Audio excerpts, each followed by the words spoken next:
Mr. Jordan for 5 minutes. Thank you, Mr. Chairman. Mr. Pichai, is Google going to tailor its features to help Joe Biden in the 2020 election? Congressman, we approach our work, we support both campaigns today. We think political ads is an important part of free speech in democratic societies, and we engage with campaigns, according to law, and we approach our work in a nonpartisan way. It was a yes or no question. Can you assure Americans today you won't tailor your features to help Joe Biden in the upcoming election?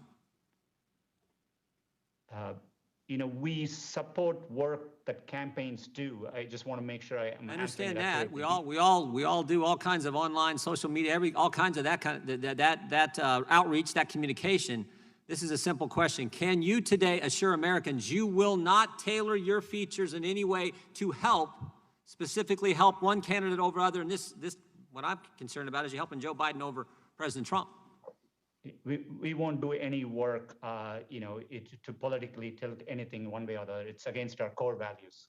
But you did it in 2016.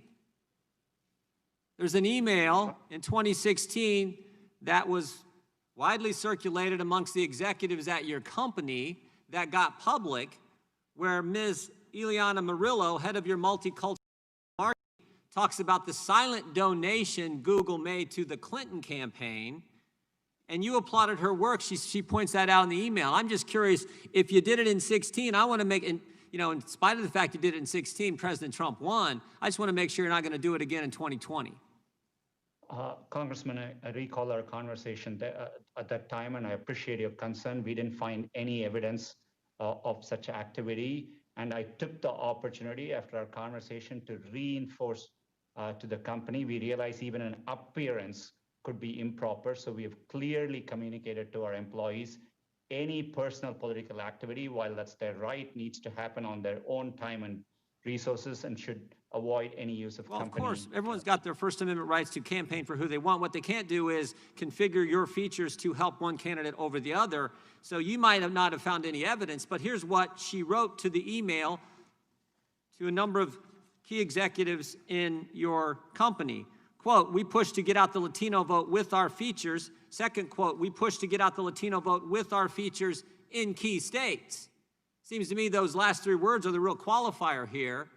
That's electioneering when you're trying to increase the Latino vote in key states. And she'd already communicated that she was supporting Clinton, that she wanted Clinton to win. So when she talks about increasing the Latino vote, which she assumed was going to help candidate Clinton, and she's doing that in key states. It's one thing if you're going to increase the Latino vote around the country. If you're just a good corporate citizen, you're urging people to vote. It's quite another when you're focusing on in key states. And you know what those key states were? Nevada and Florida, the swing states. So again, I want to make sure this isn't going to happen in 2020. I can assure you that we complied with laws in 2016. As a company, any work we do around elections is nonpartisan. Users do come to us for understanding where polling places are, where to vote, which is the date to vote, what the voting hours are. We are committed to providing that information, and I can assure you that we will approach our work. So Mr. Pichai, here's the question I think is on so many Americans' minds.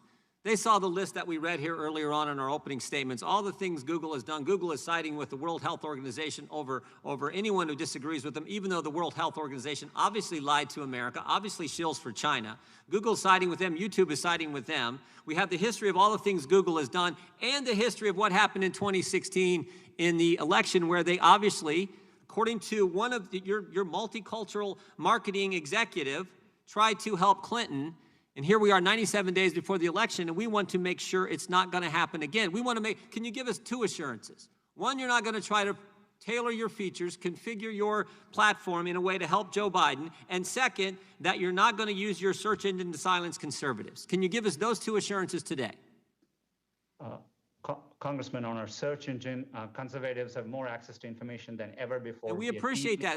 That wasn't the question. Can you assure us today you're not going to try to silence conservatives? And can you assure us today you're not going to try to configure your features, as Ms. Murillo said you did for Clinton in 2016? Can you assure us today you're not going to do the same thing for Joe Biden in 2020?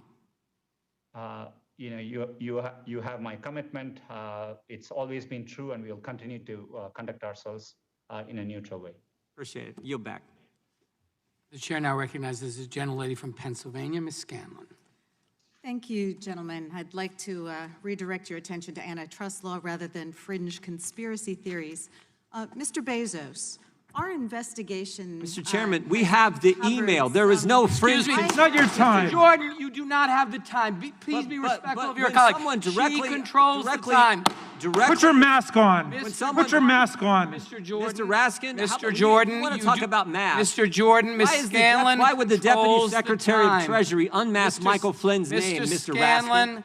And what I want to know is, when someone comes after my motives for asking questions, I get a chance to respond. The gentlelady is recognized. Thank you, Mr. Chairman.